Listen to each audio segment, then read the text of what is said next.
China నుంచి వస్తున్న చౌకైన ఉక్కు దిగుమతులకు అడ్డుకట్ట వేసేందుకు భారత ప్రభుత్వం సంచలన నిర్ణయం తీసుకుంది. దేశీయ ఉక్కు రంగాన్ని రక్షించే ఉద్దేశంతో చైనా నుంచి దిగుమతి అయ్యే కొన్ని రకాల ఉక్కు ఉత్పత్తులపై 3 ఏళ్ల కాలాన్ని సేఫ్ గార్డ్ డ్యూటీని విధిస్తూ కేంద్ర ఆర్థిక మంత్రిత్వ శాఖ ఉత్తర్వులు జారీ చేసింది. చైనాతో పాటు వియత్నాం, నేపాల్ వంటి దేశాల నుంచి తక్కువ ధరకే స్టీల్ ఉత్పత్తులు దిగుమతి కావడం వల్ల భారత స్టీల్ ఉత్పత్తిదారులు తీవ్రంగా నష్టపోతున్నారనే వార్తల నేపథ్యంలో కేంద్రం ఈ నిర్ణయం తీసుకుంది.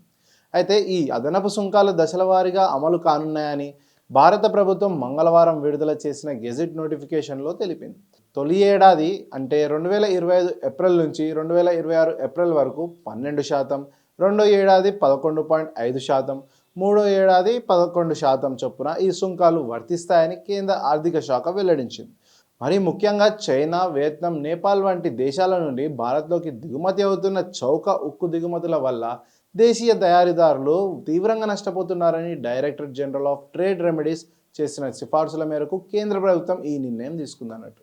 అయితే కొన్ని అభివృద్ధి చెందుతున్న దేశాలకు స్టెయిన్లెస్ స్టీల్ వంటి ప్రత్యేక ఉక్కు ఉత్పత్తులకు ఈ టారిఫ్ల నుంచి మినహాయింపు కల్పించారు. అయితే ఈ నిర్ణయం వెలువడిన వెంటనే స్టాక్ మార్కెట్లో Tata steel, JSW steel, sale వంటి ప్రధాన ఉక్కు కంపెనీల షేర్లు 5% వరకు లాభపడ్డాయి. అయితే అమెరికా అధ్యక్షుడు డొనాల్డ్ ట్రంప్ తీసుకున్న వాణిజ్య నిర్ణయాల వల్ల చైనా ఉక్కు ఇతర మార్కెట్ల వైపు మరలుతున్న నేపథ్యంలో భారత్ తన దేశీయ మార్కెట్ను రక్షించుకోవడానికి ఈ దీర్ఘకాలిక వ్యూహాన్ని అమలు చేస్తుంది. ఏప్రిల్లో విధించిన 200 రోజుల తాత్కాలిక సుంకం ముగియడంతో తాజాగా ఈ 3 ఏళ్ల శాశ్వత సుంకాన్ని కేంద్ర ప్రభుత్వం ప్రకటించింది. జై హింద్.